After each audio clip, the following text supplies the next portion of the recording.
In the quiet suburb of Willow Creek, where manicured lawns stretched like green carpets under the relentless sun, the Thompson family home stood as a beacon of unyielding love amid the storm of conformity. Old Mr. Thompson, a weathered veteran whose body had been broken by years of service in distant wars, wheeled his chair across the threshold each day with a quiet dignity that spoke volumes of battles won and lost. His children, Sarah and Mike, had watched their father's spirit dim under the weight of his disabilities, his once strong legs now betraying him with every faltering step. The house, a modest two-story colonial with faded blue shutters, had been their sanctuary for decades, a place where memories of barbecues and laughter echoed through the halls. But the front porch, elevated 3 unforgiving steps high, had become an insurmountable barrier, trapping their father inside like a caged bird. Sarah, the eldest at 35, with her sharp eyes and determined jaw inherited from her father, first broached the idea one crisp autumn evening. The family gathered in the living room, the scent of her homemade apple pie filling the air, a rare moment of warmth in their increasingly strained lives. Mike, her brother, a burly mechanic with calloused hands and a heart as big as his toolbox, nodded fiercely, his voice thick with emotion as he described the frustration of watching Dad struggle. Their mother, Elena, wiped tears from her eyes, her frail hands trembling at the thought of another fall.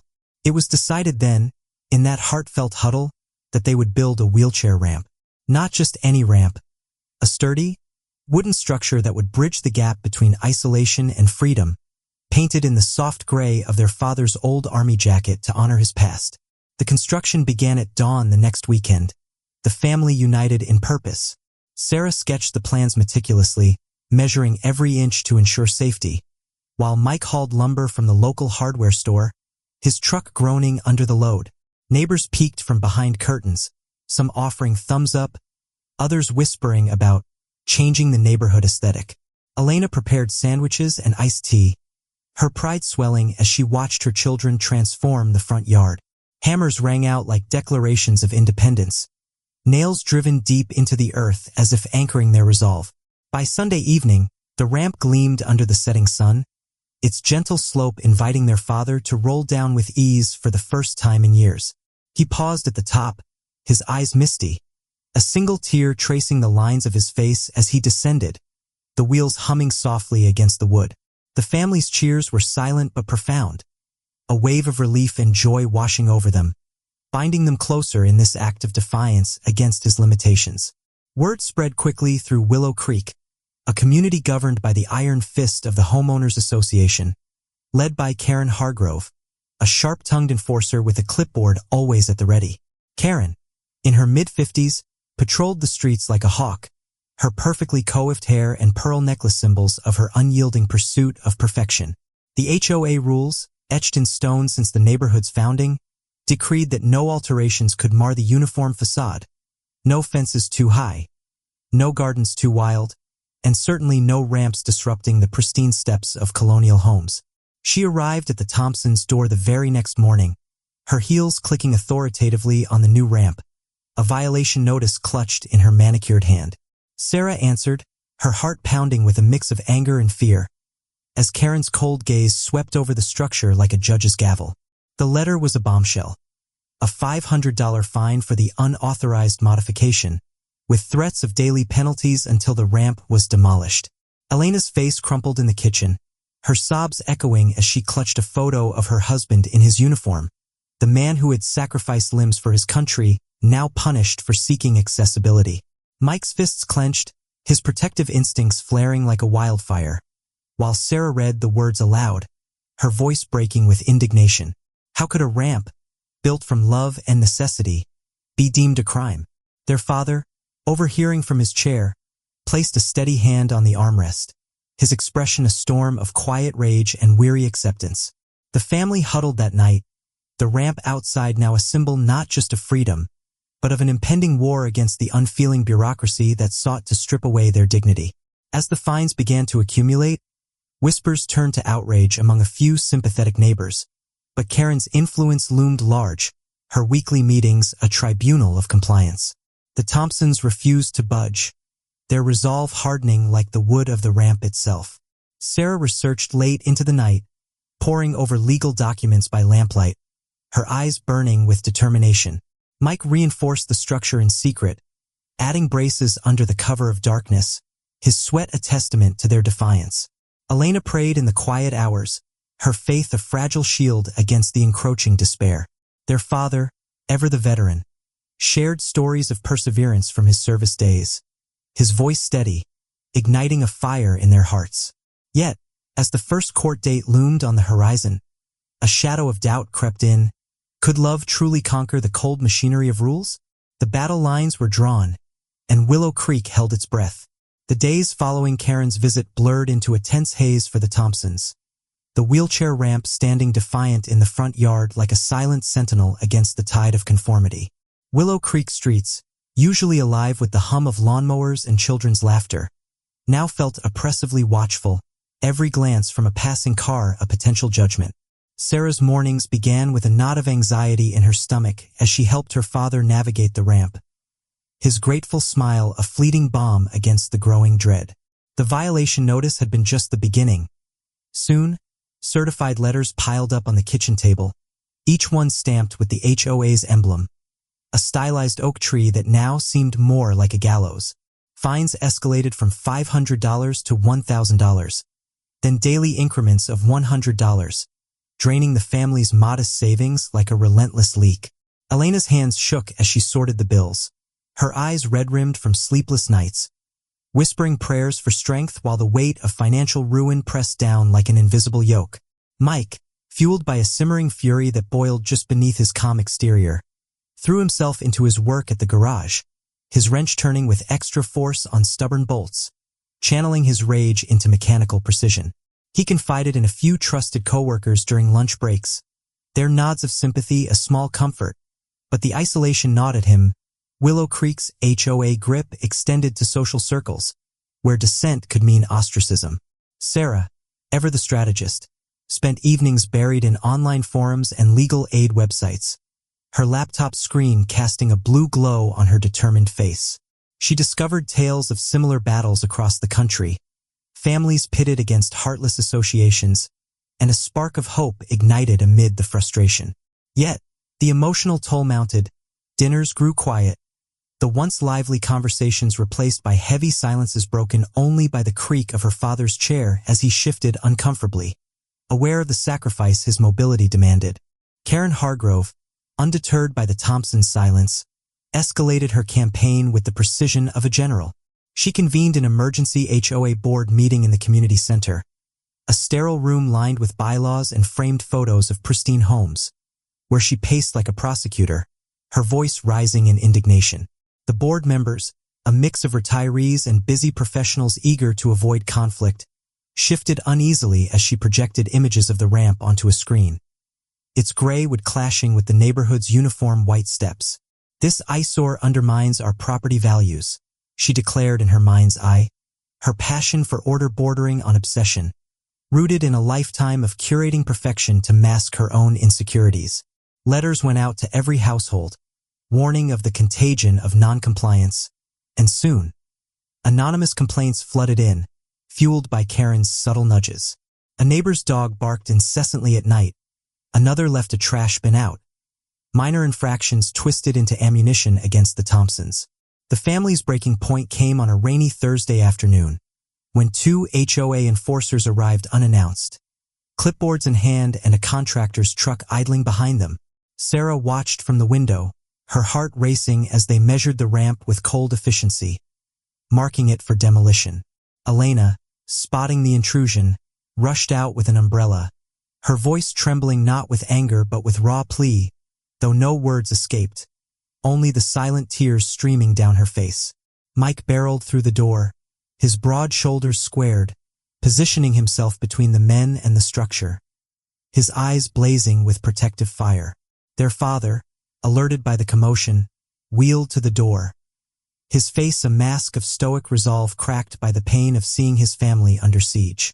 The enforcers retreated with warnings of imminent action, leaving the Thompsons in a storm of emotion, anger crashing against fear, love forging an unbreakable bond in the downpour.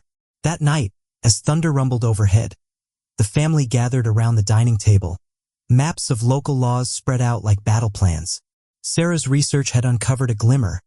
The Americans with Disabilities Act, a federal shield that might protect their ramp as a necessary modification. But the path forward was fraught. Filing an appeal meant confronting the HOA in a hearing, a public spectacle where Karen's influence could sway opinions. Mike's jaw set with determination, vowing to stand guard if needed, while Elena's quiet strength emerged, her hands folding over her husband's in silent solidarity. Their father, drawing on reserves from his military days, shared a memory of a foxhole camaraderie that had seen him through the darkest nights. His voice steady, infusing the room with a resilient calm. Hope flickered, fragile but fierce, as they decided to fight, not just for the ramp, but for the principle that a veteran's dignity shouldn't bow to petty rules. Yet, as the appeal deadline loomed, Karen's next move cast a longer shadow. She rallied the neighborhood with flyers decrying the disruption, turning sympathy into suspicion, and whispers of a petition to force removal spread like wildfire. The Thompsons felt the walls closing in, their home no longer a refuge but a battlefield, every creak of the floorboards a reminder of the war ahead. Sarah drafted the appeal letter by candlelight, her pen scratching with fervent resolve, knowing the hearing would test their unity like never before. The community center in Willow Creek buzzed with an undercurrent of anticipation on the evening of the HOA appeal hearing, its fluorescent lights casting harsh shadows on the folding chairs arranged in neat rows.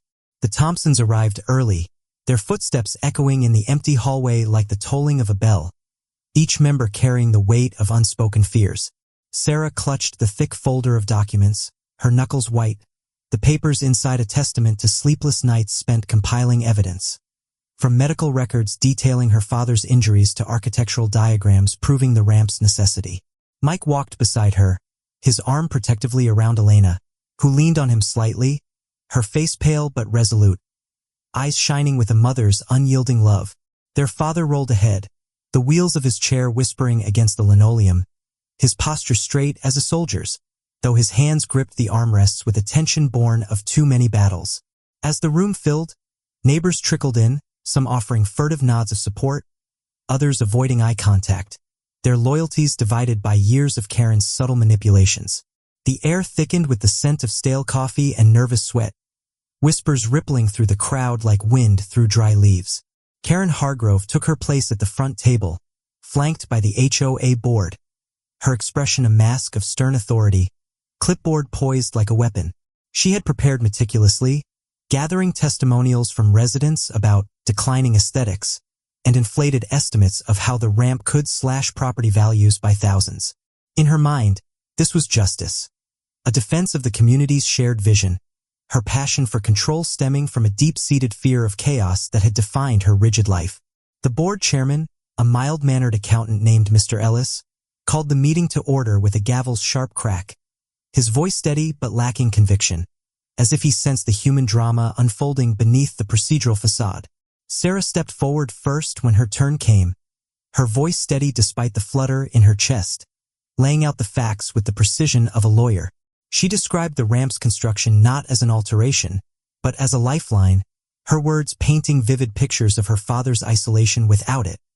The missed family gatherings, the frustration etched in his furrowed brow.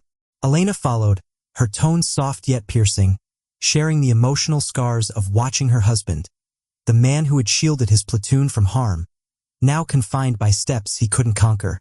Tears welled in her eyes as she evoked the pride of his service, the medals tucked away in a drawer, symbols of a sacrifice the HOA seemed determined to dishonor. Mike spoke next, his deep voice rumbling with restrained anger, emphasizing the ramp's sturdy design and how it blended seamlessly, not detracted, from the home's charm. He gestured toward his father, who sat motionless, his gaze fixed ahead, a silent pillar of dignity that amplified every word. Their father took the floor last, wheeling to the microphone with deliberate calm, his presence commanding the room's attention.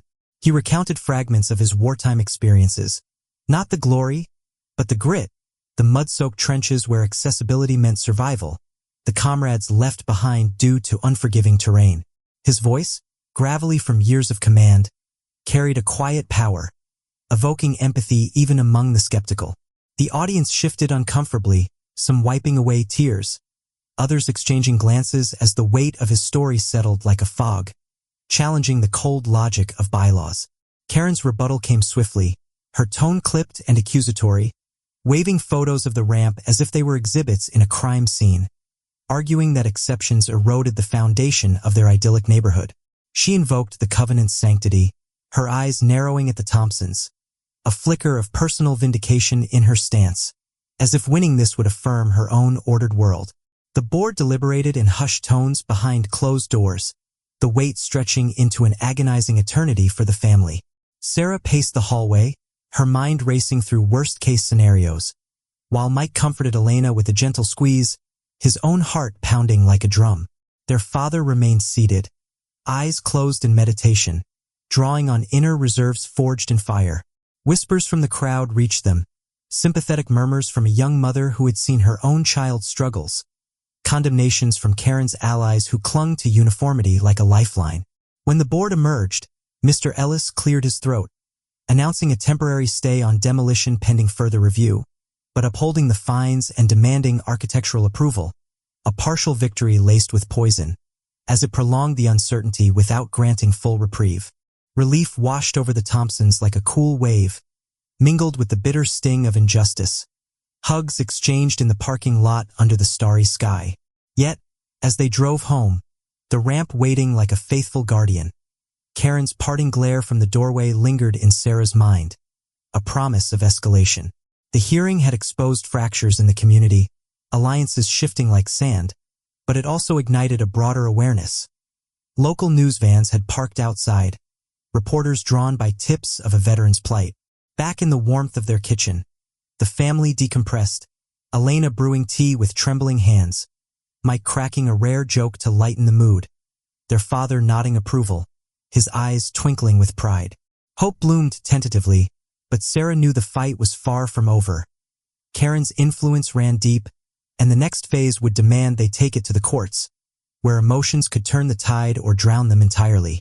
As dawn broke the following day, a letter arrived from the HOA, outlining new demands for redesign, pushing the family toward a legal showdown that would test their bonds like never before.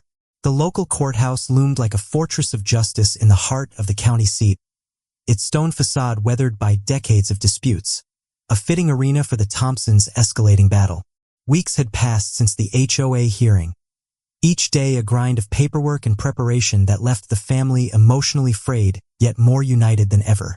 Sarah had taken the lead in filing the lawsuit, her days consumed by consultations with a pro bono attorney from a veterans advocacy group, a sharp-minded woman named Lisa who saw the case as a crusade against bureaucratic overreach. The air in their home thickened with anticipation, meals eaten hastily amid stacks of affidavits. Elena's once steady hands now fumbling with utensils as anxiety gnawed at her resolve. Mike patrolled the property with renewed vigilance, his nights haunted by visions of bulldozers, while their father maintained a stoic front. Though his eyes betrayed the toll, nights spent staring at the ceiling, reliving the ramp's construction as a metaphor for his life's unyielding fight. Court day arrived under a slate-gray sky, the parking lot filling with reporters whose cameras flashed like distant gunfire, the story having caught fire on social media after a viral post from a sympathetic neighbor. The Thompsons entered through a side door to avoid the frenzy, Sarah's arm linked with Elena's for support, Mike pushing his father's chair with a protective grip. Inside the courtroom, the wooden benches creaked under the weight of onlookers. Willow Creek residents divided into camps, some waving supportive signs, others huddled in defensive clusters loyal to Karen. The judge, a no-nonsense veteran of the bench with silver hair and piercing eyes, presided from on high, his gavel a symbol of impartiality that offered a sliver of hope amid the tension. Karen sat at the defense table with her high-priced lawyer, her posture rigid, face a porcelain mask hiding the storm of her unraveling control. As the HOA's deep pockets funded a defense built on technicalities and precedents, the proceedings unfolded with the gravity of a ritual, Lisa opening for the plaintiffs with a narrative that wove law and heart into an unbreakable thread.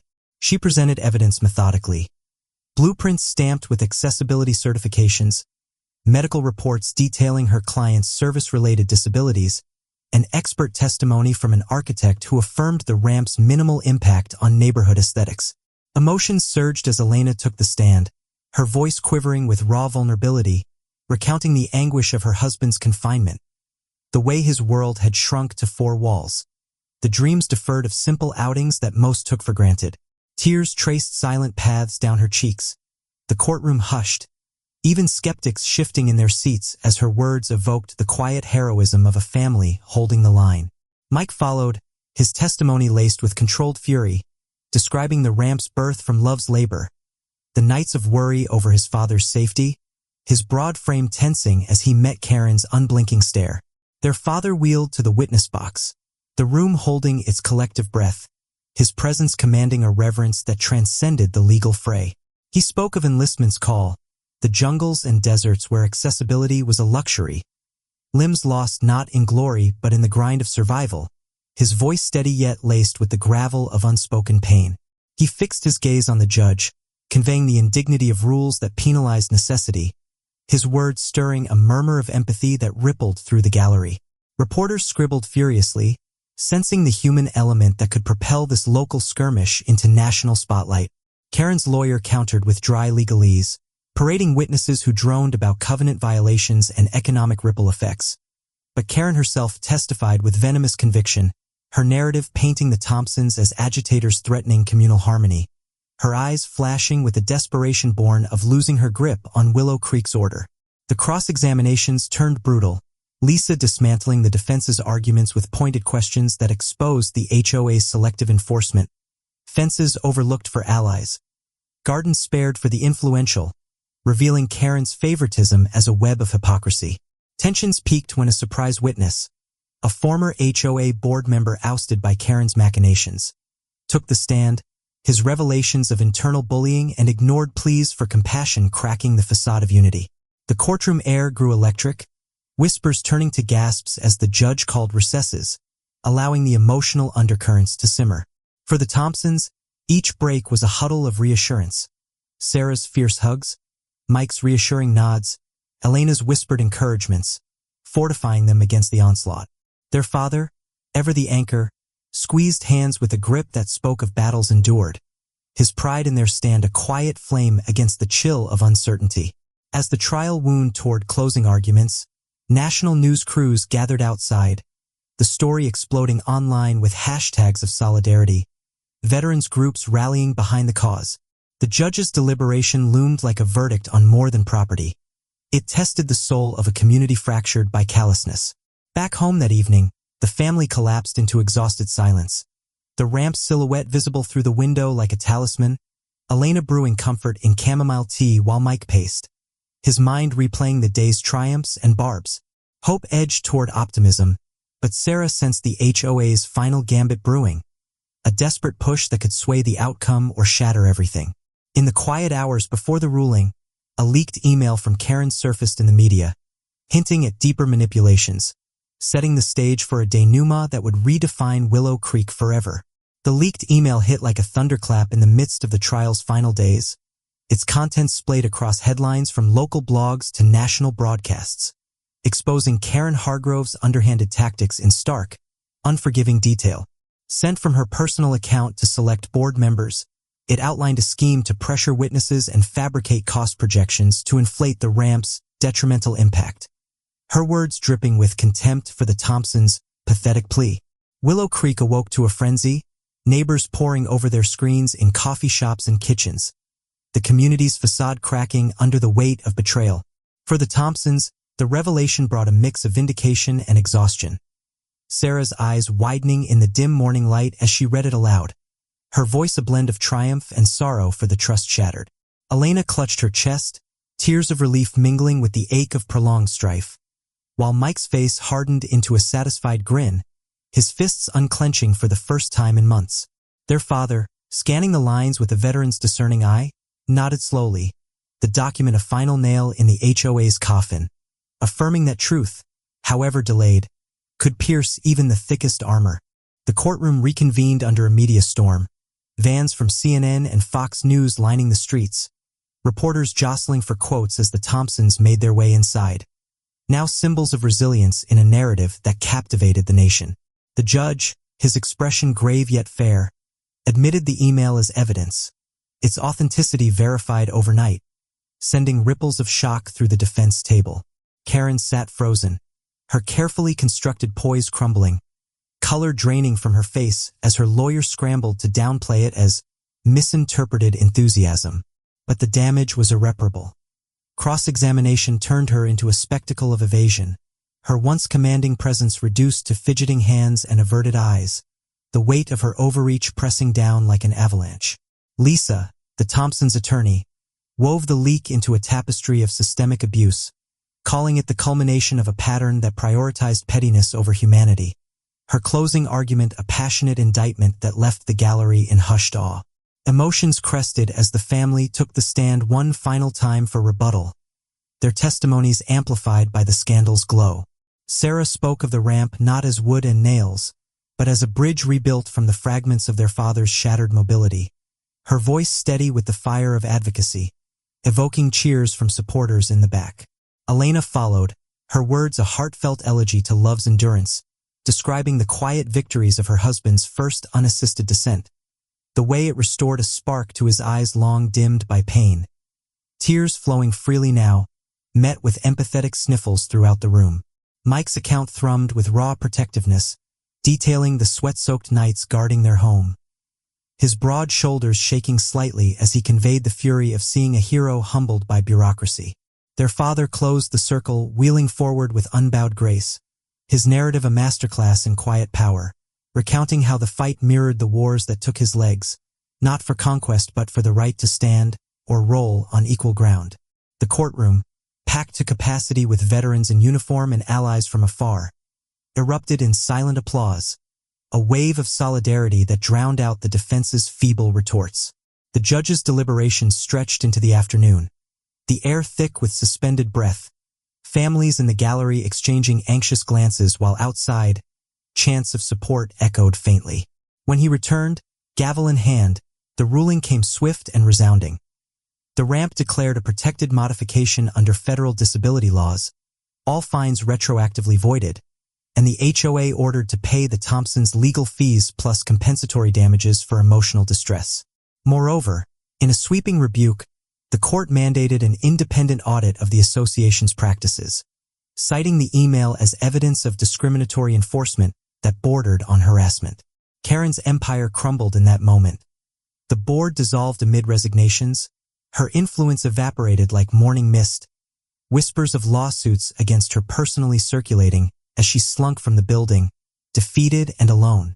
News of the victory exploded nationwide, the story a viral sensation on YouTube channels and social feeds, dubbed the ramp that toppled an HOA tyrant, with millions tuning in for the emotional retelling.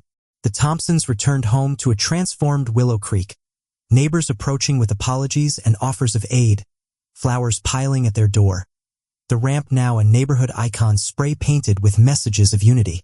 Elena hosted an impromptu gathering that evening, the yard alive with laughter for the first time in ages, her face radiant as she watched her husband navigate freely, his smile broad and genuine. Mike raised a toast with sodas and plastic cups, his relief palpable in the easy slump of his shoulders, while Sarah fielded calls from advocacy groups, her heart swelling with purpose beyond the personal win. Their father, settling into his chair on the ramp under the golden sunset, reflected on the journey, his eyes misty with gratitude, the structure a living monument to perseverance. In the months that followed, Willow Creek bloomed anew, bylaws rewritten with compassion's ink, accessibility features sprouting across homes like acts of atonement.